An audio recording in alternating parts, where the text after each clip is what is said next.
चुनाव आयोग का कोई कुछ नहीं उगाड़ सकता है। चुनाव आयोग के मन में जो आएगा चुनाव आयोग वही करेगा। सोशल मीडिया पर लगातार आप ऐसे बयानबाजी कुछ लोगों की तरफ से सुनते हुए दिखाई दे रहे थे, लेकिन लोग भूल जाते हैं कि भारत में लोकतंत्र है।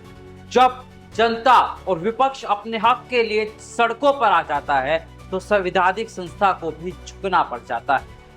आपको बता दें, राहुल और तेजस्वी की एक बड़ी जीत हुई है वोट चोरी के मुद्दे पर।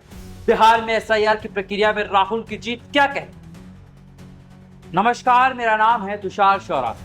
आप ये मेरा डिजिटल प्लेटफॉर्म देख रहे हैं। यहाँ पर आपको हर एक निष्पक्ष खबरें दिखेगी जो सत्ता के और समाज के दोनों के पोल खोलती हुई दिखाई देने वाली है, चाहे वो विपक्ष हो, समाज या सत्ता।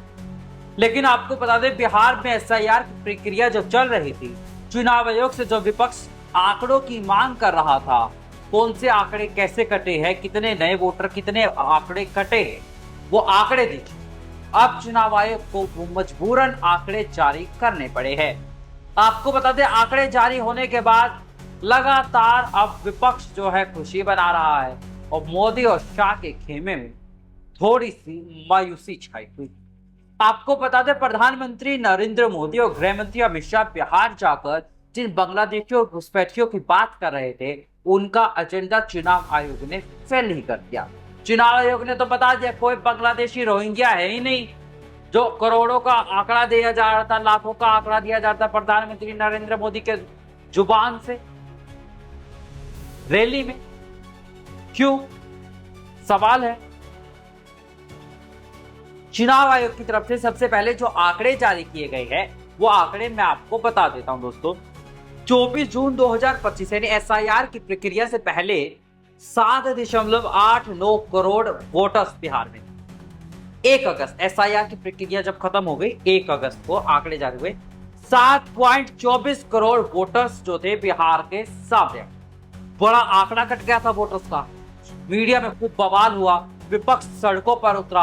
राहुल और तेजस्वी की वोट अधिकार यात्रा बिहार में हुई, जिसमें वोट चोरी का नैरेटिव चुनाव आयोग के खिलाफ भुना गया और चुनाव आयोग उसमें फंसता हुआ कोर्ट में भी दिखाई दिया। कोर्ट में कैसे चुनाव आयोग की किरकिरी योगेंद्र यादव जब कोर्ट में पहुंचे तो हो गई थी, कैसे मृत लोगों को ले गए। अब जो आंकड़ा आया है रिवीजन के बाद, वो है 7.42 करोड़ वोटर, यानी कि अगस्त में 7.24 करोड़ वोटर थे, अब 7.42 करोड़, यानी कि 18 लाख वोटरों की वृद्धि हो गई है अब इन आंकड़ों में। और हैरानी की बात यह है, जो मैं आपको बता रहा था, कि प्रधानमंत्री नरेंद्र मोदी और गृह मंत्री अमित शाह जो बांग्लादेशियों घुसपैठियों की बात कर रहे थे, तो मीडिया ने ब्रेकिंग चलाई चुनाव आयोग के सूत्रों के हवाले से, इसी के सूत्रों के हवाले से, कि घुसपैठिए है, इतने इतने फलाना डगाना आंकड़े दिए गए, पोल खुल गई।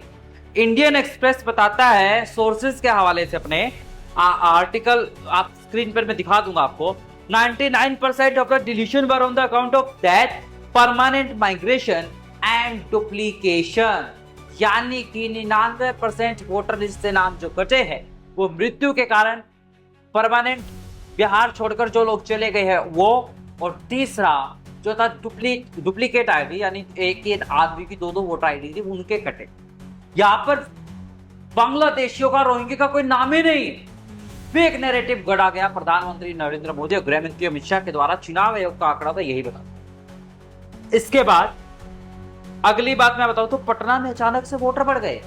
दैनिक भास्कर की रिपोर्ट है दोस्तों, पटना में बढ़ गए हैं 1.63 लाख वोट। पटना में अब तक 48.15 लाख वोटर हो गए हैं और इनमें से 22.75 लाख वोटर जो है वो महिलाएं, यानी कि पटना में अचानक से वोटर बढ़ गए। पटना के इलाके में जहां पर 14 विधानसभा सीटें आती है दोस्तों। मैं आपको बताऊं, पटना का अगर मैं बात करूं तो ये पटना का इलाका जो है ना, ये आरजेडी का गढ़, और यहां पर अगर वोटर बढ़ जाते हैं तो क्या हो सकता है, ये किसी को कहना मुश्किल। लेकिन मैं आपको बताऊं, अलग अलग ओपिनियन पोल्स तेजस्वी को बढ़त दिखा रहे हैं। हर एक पोल, लोक पोल हो, सी वोटर हो, पोल ट्रैकर हो, तमाम, और वोट 5 का हाल ही का सर्वे बताता है कि तेजस्वी तो सबसे आगे है लोकप्रियता के मामलों में। और चुनाव आयोग को राहुल और तेजस्वी के आगे जो ये झुकना पड़ा है, इसके बाद क्या समझे? क्या राहुल और तेजस्वी की जोड़ी बिहार में दमदार है?